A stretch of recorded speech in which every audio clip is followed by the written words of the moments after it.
Hello and welcome to Comic Culture. I'm Terrence Dollard, a professor in the Department of Mass Communication at the University of North Carolina at Pembroke. My guest today is Nicky Wheeler-Nicholson. She is the author of DC Comics Before Superman. Nicky, welcome to Comic Culture. Thank you. It's good to be here. So we all think about comics as being the home of superheroes, and Action Comics #1 in 1938 gave us the first superhero, Superman. But you're saying that there was a DC Comics before that, and I was wondering if you could tell us a little bit about the company and your association with it. My grandfather, Major Malcolm Wheeler-Nicholson, started National Allied Publications in 1934. And the first comic was New Fun #1, and that was on the newsstands by January 1935. And my grandfather was not the first person to come out with all original comics and all original scripts, but he is the person who came out with all original comics that lasted, because he is the founder of DC Comics. DC Comics is where we see Batman debut, I believe issue number 27. So he creates this company, or is working with these folks. Okay. So he starts out with National Allied Publications, and two of the first people he hired were Jerry Siegel and Joe Shuster. And he also hired Bob Kane. He also hired Walt Kelly. A lot of people who went on for very long careers in comics got their start with him. So he knew from the very beginning that he couldn't just have one magazine, because he came out of the pulp publishing, adventure pulps. And he knew that in order to be a financial success, he had to have a number of magazines. So he started with New Fun, then he started More Fun at the end of 1935. And then he came up with the idea for Detective Comics. And Detective Comics, he did not own completely by himself. For money reasons, he had to go into financial connection with Jack Leibowitz. And Jack Leibowitz and Harry Donenfeld eventually ended up with DC Comics. And you mentioned the pulps, and I've heard about them before, and I was wondering if you could tell us a little bit what the pulps were, because maybe some of our viewers wouldn't be aware of the grandfather, the godfather of American comics. The pulps, as they are referred to, are not what most people generally think of as pulps, like Pulp Fiction, the movie, or 1950s paperbacks that have kind of sleazy, salacious covers on them. Although there were pulps that were like that, the majority of them were adventure magazines, and there were hundreds of them. Adventure, Argosy, railroad, sailing, sea. I mean, you name it, there was a pulp magazine for it. And these magazines started in about 1890, and they had their heyday until about the early Depression. And then because of paper, the cost of paper, and they started to go down. And also because the comics came in, they started to lose their popularity. But my grandfather wrote for Adventure magazine a lot. And it was PG-13, adventure stories, geared for a general audience. So when he started the comics, he thought that the pulp stories, adventure stories, would make a good template for comics, because they're pretty generic. They have usually a pretty standard plot form, and they're easy to read, and people really love them. And they have the classic heroine and the classic hero and the classic bad guys. So perfect for comics. So a lot of his early comics came out of those pulp stories. That's why the book is called DC Comics Before Superman, Major Malcolm Wheeler-Nicholson's Pulp Comics.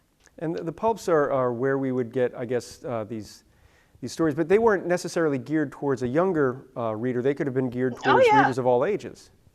all ages. A lot of women read them. There were romance pulps. A friend of mine is about to come out with a wonderful book on Daisy Bacon, who was an editor for some of the romance love story pulps. So, it just, the pulps were a huge, they were like television today, mass media today. Everybody read them. The newsstands were packed with them. So that's why my grandfather felt that having a number of magazines was was a good financial template to succeed in something that was pretty wild to start in the middle of the Depression. And it seems like it's uncharted territory as well, because from my Yeah. recollection, a lot of the early comic books were literally just newspaper strips that they would fold over and put a new cover on. So creating new Right. content, putting out a number of different titles. What sort of work is the Major doing to get people, like Siegel and Schuster, to get these books out? Well, he had a reputation already from. He was in his 40s when he started the magazines, and a lot of people think of the early comics of all young guys, and there was a combination of young guys and older guys. And my grandfather was in his 40s when he started the comics, so Jerry Siegel knew about my grandfather. He saw, I think he saw an ad looking for writers, and he knew my grandfather, and I think Jerry was so smart because he knew even at an early age what was going to appeal to my grandfather. So he sent him two comics particularly that my grandfather immediately said, okay, I'll take these two. It was Dr. Occult, Ghost Detective. Have you ever seen those? I've seen the character in Crisis on the Infinite Earths, but I never have seen the original series. Oh, wow. They are terrific. People who've seen the early Dr. Occult Ghost Detectives love them. They're some of Jerry and Joe's best work. They really are. Joe was in really good form then. He wasn't having the problems with his eyesight, so his artwork is just absolutely lovely. And the stories are fun and they're great to read. So they're terrific comics. And the other one that Jerry sent that my grandfather really loved was a swashbuckler, because my grandfather, it was Henri Duval. So, so that appealed to my grandfather as well, because he had written a number of pulp swashbucklers. So I thought that was very clever of Jerry Siegel. It showed, some real savvy, even at an early age. I mean, he couldn't have been more than 18 or 19. And I would imagine it's also intimidating being a young writer trying to get work, but also, from what I understand, the Major had quite an adventure-filled life prior to starting up the comic company. So is that something that he would draw upon and maybe say, hey, let's do a story about this, or how about a story about that, based on his own exploits? Yes, and he also, a lot of people don't know that he created the character Slam Bradley. And there's a letter to Jerry Siegel in which he says, here's the character, Slam Bradley. This is what he looks like. This is how he should be. These are the kinds of adventures that he should have. But my grandfather was coming from that old school way of doing business. So he wasn't thinking, oh, this is mine. He was thinking, oh, this is a great idea, and I think Jerry and Joe can do this. So he just gave it to them, and they ran with it, and they did a great job. And I think Slam is very much a beginning where you start to see some of the characteristics of Superman. He looks very much like Superman, for one thing. So it's he did that a lot, and his life was very adventuresome. He started out in the military, and he traveled throughout most of the world. He was in military intelligence at one point, in Siberia, on the Russian border. At one point, he had some secret mission close to Tibet. I mean, the man had an incredible life to begin with. And then when he started writing for pulps, he based a lot of his stories in his own exploits. And then, of course, they came into the comics as well. I'm wondering, in your research, putting this book together, because I'm imagining you did a lot of research, how much of this is, just going through maybe DC's letting you look at their archives, or how much of this is you going out and trying to be a detective yourself and find some of these issues that maybe DC doesn't have? From the very beginning, it was me being, I think I've got the Nancy Drew thing down because, I'm of that period where Nancy Drew, was very important books for me as a young woman. And I started doing this in 1997, of course, off and on in between real jobs. And I didn't really know anybody in the comics community per se until about 2008. So for about 10 years, I was out there on my own, just researching. And I didn't go to DC. The first time I went to DC was in 2004. And that was when they were still in New York. And they didn't really have that much in their archives then. Now it's much better. Benjamin LeClaire, who's the archivist now out at Burbank, he's doing a super, super job. And his background is as a historian, so he comes to it from a really good place.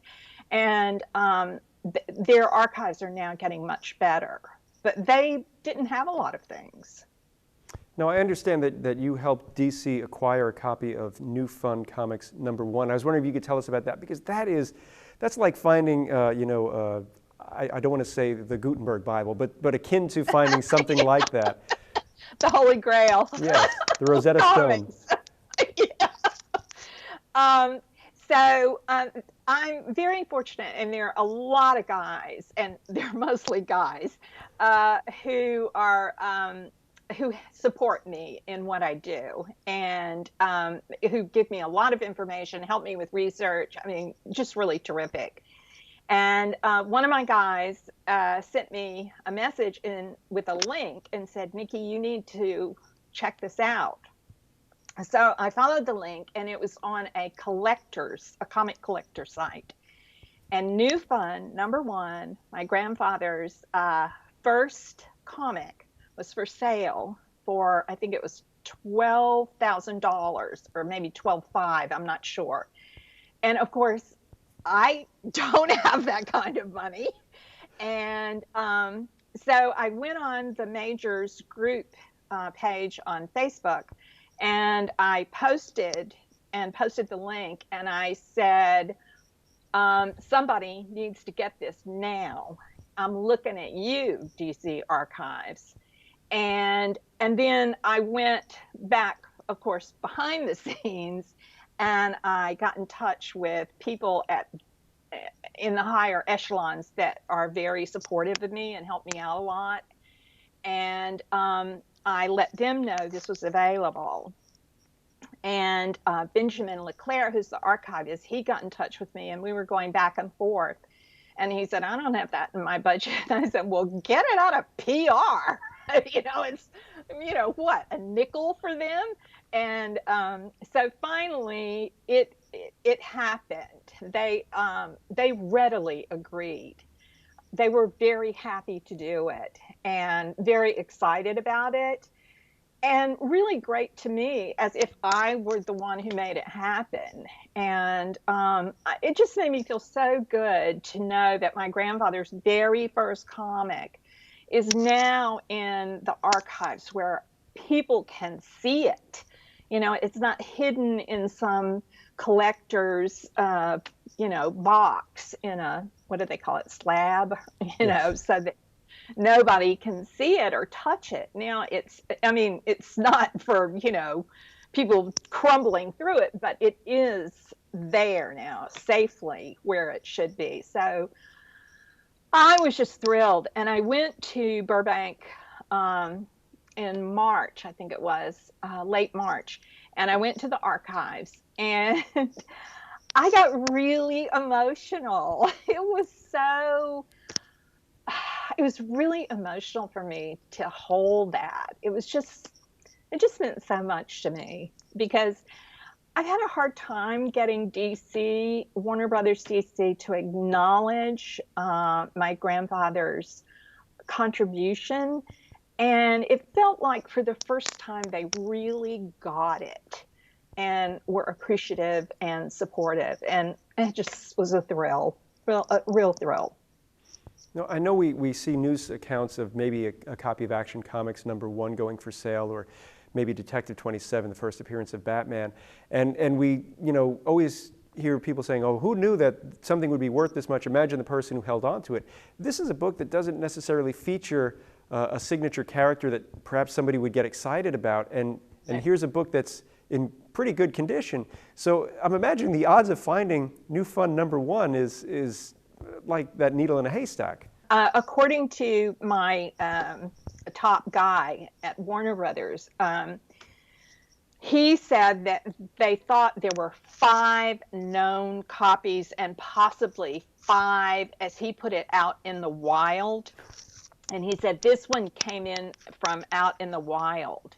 So everybody, and in great condition. So everybody was really happy, just really, really happy. And even though there are not known characters in it, what's important about these comics, because people haven't seen them, they have not been reprinted for the most part, and they're just not readily available. And there's so much in them that really is astounding when you see it. For instance, Clem Gretner and Ken Fitch wrote, I'm going to get this wrong, a series called Super Police 2023. And it all takes place in the future. So this was in 1934, 35. They're writing this, futuristic super police type thing. And it's just wonderful. The stories are terrific and the artwork is wonderful. And there are all kinds of things like that. And like I said, the early work of Siegel and Schuster, people are also just thrilled to see that, particularly because Joe's artwork is so wonderful in all of those. And there's Brad Ricca talks about this I think in his book, Superboys, but if not, he's talked about it later.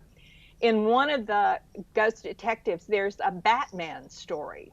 So this is 1935, 36, before Bob Kane, before Batman. So interesting. There's just a lot in there. And it's interesting too because we look at contemporary cinema. We might look at some films from the 30s and 40s that we still talk about, like a Citizen Kane or something like that. But there are some really great silent films out there that audiences might not look at. And it seems like maybe this is akin to one of those gems from the silent era that modern audiences aren't aware of. But now they'll have the chance to see the genesis of what would become the sequential art form that we know and love today. And my grandfather was very instrumental in some of the foundations of how the comics evolved. When Jack Leibowitz and Harry Donenfeld took over, neither one of them were creative people. Jack was the financial guy and Harry was a salesman. And Harry Donenfeld was an amazing salesman. And Jack Leibowitz was an incredibly gifted financial strategist, without a doubt. Whatever you want to say about them, you have to say that. But it was my grandfather who had that creative. He was the one that helped lay those creative foundations for the comics. So much, many, many things that we think about. He had a heroine called Sandra of the Secret Service, whose comics I'm working to see reprinted now, because she's a great heroine. She's classic. She comes out of some of my grandfather's classic pulp stories. Very straightforward, not unafraid of anything. Shoot, ride, save her men that are with her. It's really great. So there's a lot in those early comics. And is this something, when you're researching the book, Again, you talked about not meeting DC until the early 2000s. How does family lore kind of work into this? Because I know that there are family stories that my family has told over the years, and there's some that are accurate and some that aren't. So I'm wondering how what you had heard growing up reflects with what you may have learned later on. One of the things about me that's slightly different is that my mother and father were divorced when I was only a child. So I did not grow up with that side of the family. I only knew that side of the family as a young woman in New York. And when I came into the family, because I was already an adult and because I was so interested in my history, my aunts and my uncle and my father, because they remembered my mother very well and really loved her, they just started telling me stories. And the more they told me, the more I became fascinated with my grandfather's life, because I'm a writer.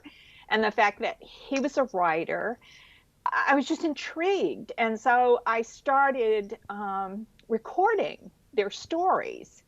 And there are some stories that are just way off. And there are others that are right on the money, and others that provided a foundation for me to do research. I have a master's degree in classical Greek theater from a feminine point of view, and mythology.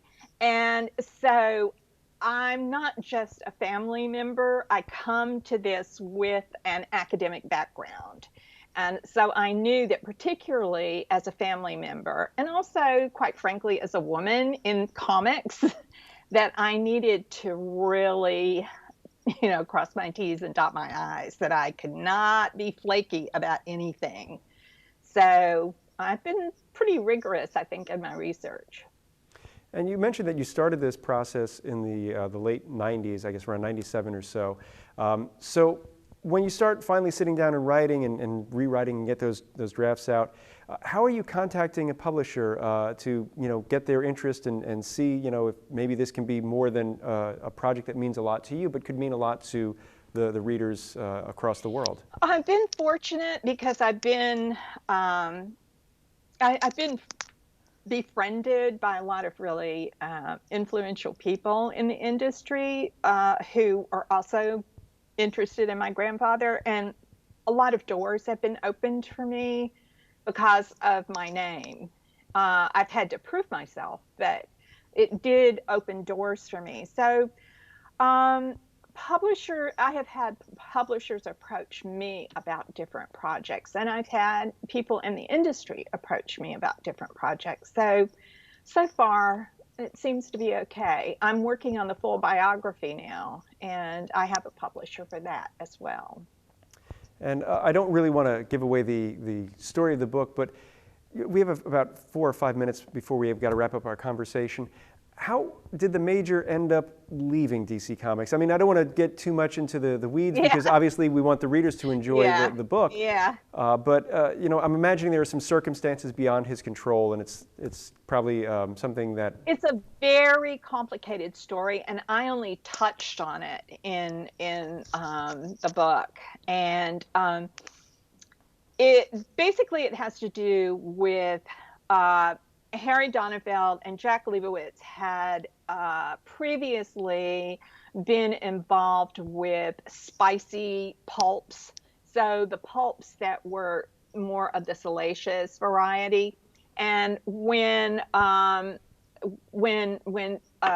Prohibition ended, there was a crackdown on those. And so Jack was trying to get Harry to move into other areas that were not so problematic. And they were printing my grandfather's comics. So somehow they figured out that this might be a good way to get involved. And of course, my grandfather, this was the middle of the Depression. He's trying to pay all these artists and writers and starting 3 different magazines, and there just wasn't enough money. So he ended up getting money from them, and it went downhill from there because they were used to organizing themselves to taking over companies that they wanted. And they did pretty much the same practice they've done all along. And there's a 600-page document of the bankruptcy proceedings that they forced him into. And that is full of all the machinations and things that they did to get the company from him. It's pretty heartbreaking. But on the other hand, it's a great story. These things happen. Usually the creative people don't end up with the company. And I've said this before, I don't think my family would have been able to do what Donenfeld and Leibowitz did with DC. I really don't. My family is creative. They're not corporate. It's so everything works out the way it's supposed to. Well, Nicky, we're just about out of time. I was wondering if you could tell us how we could find a copy of DC Comics Before Superman. Here it is, right here. You can get it, of course, on Amazon. You can get it through Hermes Press. A lot of comic book stores have them. Some bookstores have them. And I just want to just show a couple of the wonderful, look at this artwork. Is that amazing. Stunning? It's stunning, really stunning. That's why people should get the book. I'm going to make sure that we get as many people to take a look at that book as possible. I want to thank you so much for taking time out of your schedule to talk to us today. I'd like to thank you at home for watching Comic Culture. We will see you again soon.